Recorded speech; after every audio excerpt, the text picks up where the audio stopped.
嗨，大家好，我是躺平叔，今天是2026年2月4号。这一期咱们继续聊聊恒大清盘，聊聊中国的房地產。这個恒大呀，那可真是出事了啊！今天有媒體報道啊，說恒大集團創始人許家印在香港高等法院面臨的法律糾紛近期出現關鍵進展，其上訴申請被駁回，並被責令限期支付訴訟費，否則將喪失抗辯權。2026年2月3號啊，香港高等法院原訴法庭作出以下關鍵裁決，駁回上訴許可，限期支付命令，要求許家印在2026年2月20號下午4點前支付約120萬港元的訴訟費用，若逾期未付，許家印將被禁止在相關合併訴訟中提出抗辯。簡單點說啊，就是你許老闆趕緊把這個120萬的訴訟費給交了，如果不交的話，後面開庭啊，你都沒有抗辯的權利。簡單點理解吧，相對於首富許家印，相對於他以前這個身價多少千億，那120萬港元，那不就是一分錢難倒英雄漢嗎？就這意思啊。時來天地皆同力，去世英雄不自由啊。首富啊，為區區的120萬港幣，一夜之間擊白了頭髮，縫紉機啊，那是蹬得飛起啊。發愁的首富啊，不光是許家印一個人，這個萬達的王老闆啊，那也是有苦說不出啊，一言難盡。近日啊，萬達集團創始人王健林赴貴州省開展項目考察，先後走訪羅店大小風景區、花江峽谷大橋等點位，調研當地文旅資源開發潛力，並參與前園非遺盛宴，體驗民俗文化。這個網上有視頻啊，大家自己可以去找着看一看。自從王老闆2022年春節吧去白馬寺燒香，對吧？我就說出了啊，這個萬達是遇到困難了，要爆雷，對吧？這個求佛祖啊也沒用，佛祖都沒見過這麼多錢呢，佛祖也搞不明白這個房地產的玩法。王健林上一次露面啊是在新疆考察，我記得那次新疆考察的一露面之後，他後面就被列為失信被執行人。以前啊那個訴訟纏身啊，打官司告的都是萬達啊，沒有告王健林本人。好像那次新疆露面之後，後面的官司都是衝着王健林本人去的。王健林有這個叫附帶連帶責任擔保。那這一次王健林露面，我想啊，恐怕後面還有更大的困難。露面有的時候是一種表態，意思我好着呢，我能扛得住，不向困難低頭。視頻中這個王健林啊，那確實一下就是蒼老了。歲月這把殺豬刀啊，在這個首富的身上體現的淋漓盡致啊，而且開了4倍速、5倍速。我想起了這個，我記得萬達有一年搞年會，在網上傳出來的吧？因為現在網上到處都在說這個，很多公司都不搞年會了嘛，因為企業效益不好，公司紛紛砍掉了年會。阿里以前年會，全世界啊多少萬人員工啊都要坐着飛機回到杭州參加年會啊，就是杭州附近的酒店啊，上百家酒店都要訂完，就阿里搞年會那幾天，然後要喝掉10幾萬瓶農夫山泉，要印多少萬件那個文化衫，就 T 恤衫。你想想阿里的年會那是多麼盛大，沒了啊，好像阿里已經好幾年不搞了，沒錢了。大家還有印象吧？有一陣子那個互聯網公司特別流行請日本的藝人來助陣助威，請日本的各個老師啊到這個咱們的互聯網公司的年會上面助興啊，也很多人都知道啊。我說遠了，我記得萬達的年會也很熱鬧啊，王健林親自上去高歌一曲，一無所有。這下好了啊，真的是一無所有，一語成讖吶。天眼查任職信息顯示，王健林名下關聯40餘家企業，其中10餘家處於存續或者遷出狀態，包括大連萬達商業管理集團股份有限公司、大連萬達集團股份有限公司。王健林在上述公司擔任法定代表人、董事長等職務，其餘多家企業已註銷或被吊銷。值得一提的是，近期萬達商業管理集團股份有限公司已轉讓旗下遂寧萬達廣場投資股份有限公司、常德萬達置業有限公司、濟南高新萬達廣場置業有限公司等多家公司。王老闆最大的困難是他手上啊有那麼多萬達廣場，但是賣不掉，賣一個賠一個，賣的越多賠的越多，他的窟窿越來越大。資產是彈性的，負債是剛性的，他欠人家錢，那是死的。但是那個資產是越賣越便宜，堵不上那個窟窿啊，賣着賣着就資不抵債。這個萬科起訴萬達，對吧？將近20億。所以說你看啊，前首富許家印為了120萬，那也是愁白了頭啊。前首富王老板這個4月這把殺豬刀啊，是開了5倍速啊。不過今天啊，這個港股啊，還有這個滬市啊，房地產板塊又詐屍了啊。什麼榮安地產、財信發展暫停，它就是詐屍啊。這個沒有什麼別的意義，它就是反彈。當然有人非要說啊，這個為什麼漲呢？這又是好消息來了，哎，非要找出幾條好消息，說什麼上海啊主動啟動收購二手房做保租房。我看有很多人解读啊，說這個房地產見底了，上海市率先打響這個收購這個保障房。就昨天咱們節目介紹過了啊，有很多人見風就是雨啊，就是這些人他自己不設身處地的想一想，或者说吧，就这些人他没有房子，或者有房子呢也不在上海。但凡他在上海如果有房啊，或者在这個徐匯區，你問他願不願意賣給政府，為什麼要賣，他沒法回答。你的交易對手是政府，政府比你傻是嗎？政府買的話，政府是有利可圖，那這個房子他能租出去，對吧？產生現金流。政府是從建行貸款，那個利息是我假設吧，1.8%貸款利息。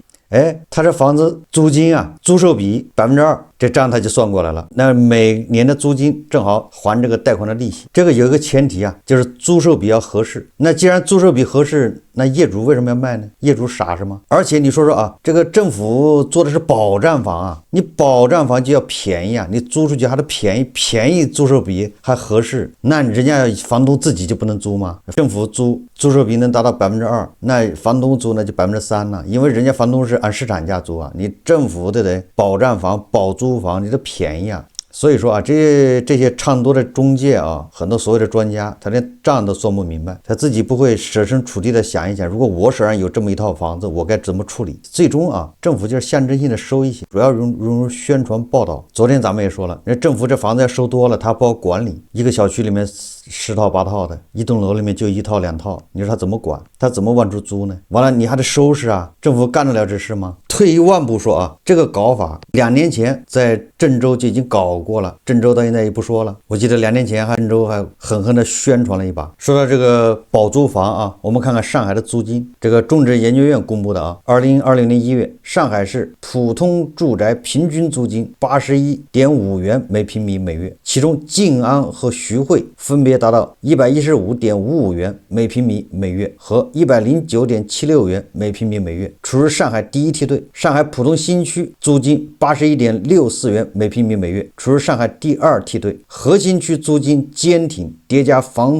價回調，使部分小區租售比得到改善，為以購代建模式中保租房的長期可持續運營提供了更有利的底層資產條件。這個上海啊，收購這個二手房老破小，正好是靜安、徐匯、浦東這地方租金還可以，所以我覺得普通韭菜，如果你有這房子，估計你也不願意賣給政府，除非政府願意高價，對吧？超出市場價，但這種事情是不會給韭菜佔便宜的，那他肯定得領導啊。我們再看看這個房地產低迷啊，它的影響。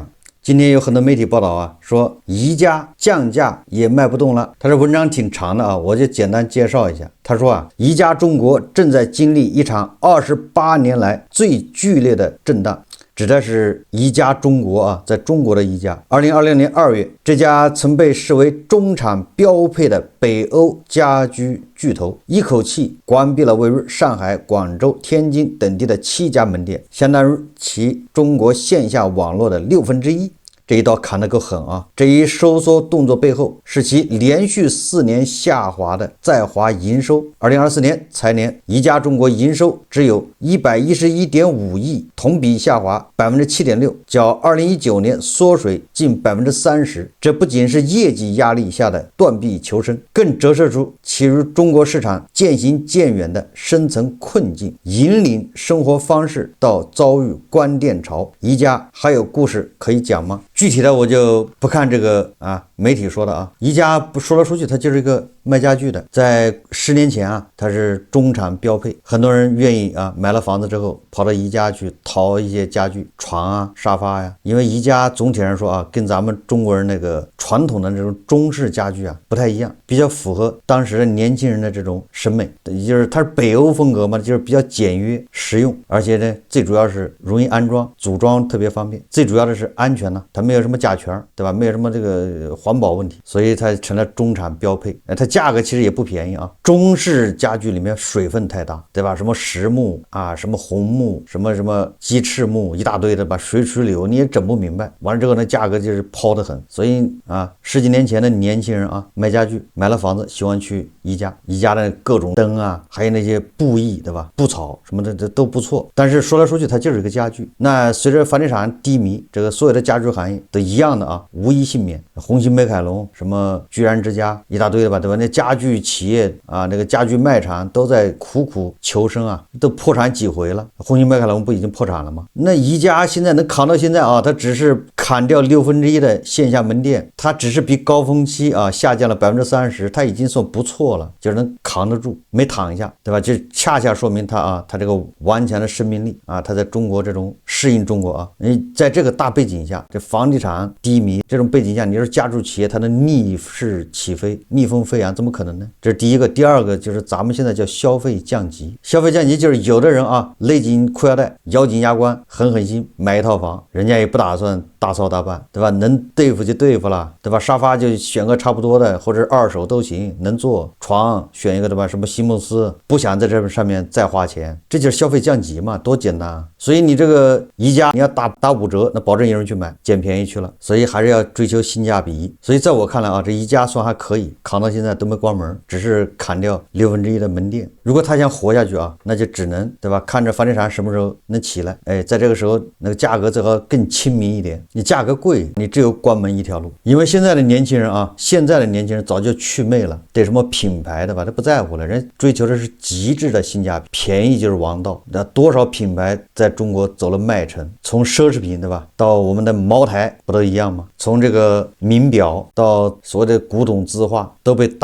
打回原形啊。歸根結底啊，跟房地產還有關係。所以我們看啊，這個專家說啊，穩樓市比穩股市重要。中泰證券首席經濟學家李迅雷近日就樓市與股市對消費的影響以及政策重點發表看法。大家看視頻啊。這個穩樓市肯定比穩股市是更重要。樓市的牛市能夠拉動消費，股市的牛市對消費沒有顯著影響。政策上面也是明確的，我們要穩樓市、穩股市。這個穩樓市肯定比穩股市是更重要，因為很多人呢有這麼個邏輯，說哎呀，股市漲了，大家有錢就會去消費。但是問題在於股民數量多少啊？有人說這個開戶數量有1.3億戶啊，或者是多少啊？但是主要要看活躍賬戶，就有很多賬戶它是個空賬戶。我們有14億人口嘛，那有人統計過說活躍賬戶大概7000萬左右。樓市不一樣啊，樓市要佔到我們整個居民資產裡面60%左右吧。樓市它是一個產業，產業鏈長，產業鏈是有涉及到20-30個相關產業，所以它一旦起來的話，拉動作用呢就是比較明顯的。所以我覺得這個穩樓市對於促消費來講肯定是更重要。顯然嘛，這跟我說法是一致的。我一直說啊，你拉股市根本促進不了消費，拉房市啊，樓市能不能促進消費我不知道，但是我知道你拉股市是促進不了消費的。現在數據在這擺明了啊，2025年這股市漲了反正漲了1000多點吧，20%左右，將近30%吧，妥妥的指數牛市。但是這個消費是不是掉頭向下的？它不僅沒有往上走，反而往下走。所以這個數據就已經啊明白無誤的告訴大家，拉股市促進不了消費。至於樓市，對吧？能不能促進消費，這個就不好說了。因為過去啊20年這個房地產烈火噴油年代，好像消費也不咋地，對吧？總體上消費，我覺得還是跟信心啊關係更大，跟韭菜的現金收入有關係。韭菜買一套房剛需，對吧？你住着那套房漲了1倍啊，你說我就準備把比亞迪換成保時捷嗎？換不換車跟他的收入有關係，跟他住的那套房子漲沒漲價關係其實不大，他就那麼一套房，很少看見有人說我这個房子漲價了，我這房子賣掉，完了之後我去買一套便宜的，這多出來錢呢，我來拿來消費，有這樣的人嗎？再說了，你要在北京或者你在上海，你把你那套房賣掉，你買不了別的房啊，你只要想買房的吧，你就買房的時候，你不僅富裕不出來錢，你可能還得往裡倒貼點錢，除非你說我從上海把房子賣掉，我到這個甘肅到個縣城買房住，這一下就差價就出來了，多了幾百萬，我消費，但這樣的人少啊。那炒房的人有可能啊，說我把這房子賣掉一套，我這手上多1000萬花一花，有這種可能，但是也少。為什麼呢？对炒房的人來說，你手上有1000萬，他不趕緊再買2套加槓桿，對吧？還是能省就省啊，還是要加大投資，有路徑依賴嘛。我看這個今天晚上一個專家叫董潘的啊，他寫了一篇文章，他說啊，若不全力救樓市，或引爆巨大系統風險。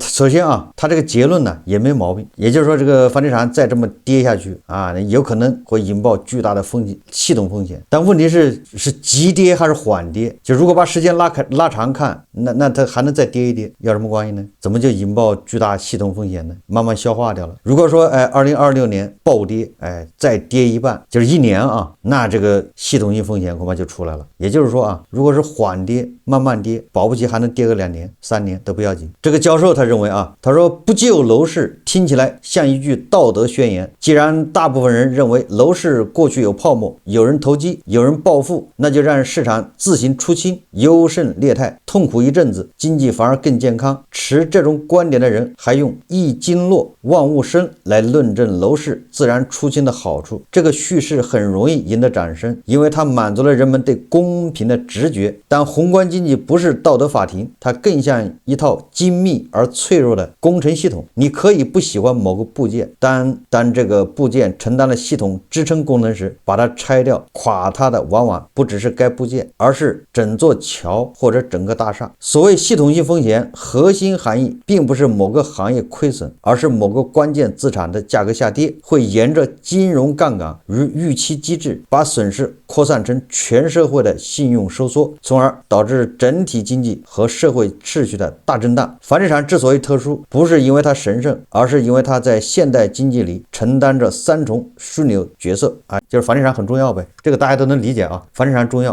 確實重要，它上下游太多，對吧？涉及的人也多，不僅涉及到這個就業崗位，還涉及到大家每個人的資產。城鎮家庭啊，是戶均1.5套啊，這些數字大家都懂。問題是，難道是誰讓房地產價格下跌的嗎？是誰把它打下來的嗎？它是泡沫，對吧？到了極致，它自己崩了。你說，如果不是自己崩的啊，是有人故意把它戳破的，反而更好呢。如果不是提前給它戳破，讓它自己崩，那更慘。就是我覺得啊，你房地產現在是泡沫破裂，不是其他的。既然是泡沫破裂，它必須這樣。然後專家就建議啊，要救，大家也懂啊。你如果把樓市救起來啊，經濟就好了，稍微穩住了。問題是你救不起來啊，怎麼救啊？它是泡沫啊。再說了，那個從2021年9月份開始，4年多過去了。每年我記得啊，各地政府出的救市措施加到一起都是幾百條，每年都有幾百條，還沒救嗎？還要怎麼救？那專家就非得啊，要地方政府花錢把那開發商蓋的房子賣不掉的全買了，就是垄斷了，全買了。好，你這韭菜想買房是吧？对不起，漲價，不漲價你買不到啊。好，地方政府再出錢把那開發商手上的地給買回來，不給地給他們開發，這個就是控制供應嘛。好，價格漲上去，想人為制造泡沫，這個做法啊，顯然都是沒有考慮到實際情況。就是這個咱們房地產的矛盾啊，是房價漲幅超過了韭菜收入的漲幅，導致後面沒人接盤，或者是理論上接盤的人都沒了。是個傻子都知道，我現在房子買了之後再漲價賣給誰呢？沒人接盤呢。再說了，現在人口的吧，你是斷崖式下跌，怎麼救？這個教授說啊，他說有人會說，那就讓它跌到合理水平，完成出清，銀行壞賬認了，市場就清爽了。問題在於這句話忽略了2個現實約束。第一，現代金融體系並不是一個可以隨意格式化重裝的電腦，它承載的是支付、結算、融資與信任的連續性。如果房地產價格升跌導致抵押物價值普遍不足，銀行為了守住資本充足率與風險指標，會本能的收縮貸款，哪怕央行想放水，水也很難流向實體與居民，這就是典型的信用渠道阻塞。第二，居民部門不是抽象符號，房產作為最大資產，一旦持續縮水，家庭會進入資產負債表修復模式，減少可選擇消費，增加儲蓄，現在都已經是這樣了啊，現在已經這麼幹了，對吧？還能怎麼樣？現在央行公布的數據，儲蓄是吧，又增加了10幾萬億，現在消費越來越低迷，也就是資產負債表衰退。問題是已經這樣了，還能怎麼樣？所以專家說了好多啊，不救楼市引發的系統性風險，還是看速度吧。如果現在北京、上海一線城市從最高點到現在也跌了30%、40%了。如果這個是在1年時間完成的，那恐怕這個衝擊非常大。但是他花了5年，花了4年，這就所謂的軟着陸。如果後面再花5年，再跌掉啊，在現在的基礎上再跌掉30%，沒毛病。這個咱們以前舉過一個例子，對吧？就是10萬一平米開始跌，對吧？跌到8萬，這業主就受不了了。哎，這個時候有別的業主 B 呀，哎，他認為到底了，這是可以抄底。A 是10萬塊錢買的，他被套住，結果 B 啊願意8萬塊錢買，認為8萬塊錢就是底啊。好 ，A 把房子賣給 B，B 是8萬買的，結果啊沒漲，反而跌到6萬 ，B 受不了了。这是 C 跑出來了 ，C 說：“哎呀，房價見底了，絕對不會跌了。你看跌到40%了，對不對？怎麼可能還跌呢？這個 C 啊，就以6萬的價格從 B 手上把這房子買了，結果還跌，對吧？跌到4萬一平米，那個 D 出來了，這回絕對不會跌了。就這樣啊，經過 A、B、C、D、E、F、G 這麼多人倒手，房子從10萬跌到了1萬一平米，每個人都損失一點，就死不了人。如果讓 A 一個人承擔，從10萬跌到1萬，那他就破產了，對吧？那就跳樓，不就這道理嗎？所以隨着時間拉長。接盤的人越來越多，接了這個割肉，下一波人又割肉，每個人割一點，風險每個人都擔一點，這個泡沫啊，每個人都買點單。哎，退一步說啊，就是專家說的都對啊，這房價再跌，系統性風險就有了，那你有什麼辦法呢？這是個市場行為，老百姓韭菜是拿腳投票，你說怎麼救？號召大家去買是嗎？或者政府不讓降價，價格管控，或者是政府出錢買，就是跟其他專家說的一樣，房地產發展到現在啊，制造了大量的泡沫，虛假的繁榮，現在是要買單的時候，現在妄圖不買單顯然是不行的啊！買單的時候到了，那作為我們韭菜的吧，我們就不要去做這個 B、C、D 這些人。作為韭菜，不管你上面救市還是不救，對吧？不管專家怎麼忽悠，也不管人講這個房地產多麼重要，作為韭菜要記住2點：一個，買房子就是消費，消費得起你就買，消費不起就等一等。第二個，你要牢記，現在房子啊是足夠的，越往後啊這房子越多，人越少，這個和20年前、30年前不一樣。30年前真的是沒房子住啊，很多人都住地下室啊，因為沒房子嘛。那地下室就住好多人。现在你看哪個地下室還住人呢？現在大量的房子空着，賣不出去也租不出去，這是現狀。也就是說，20年前房子還有一定的稀缺性，20年後現在啊，房子已經沒有了稀缺性。我們看到很多地方蓋的那個鬼樓啊，成片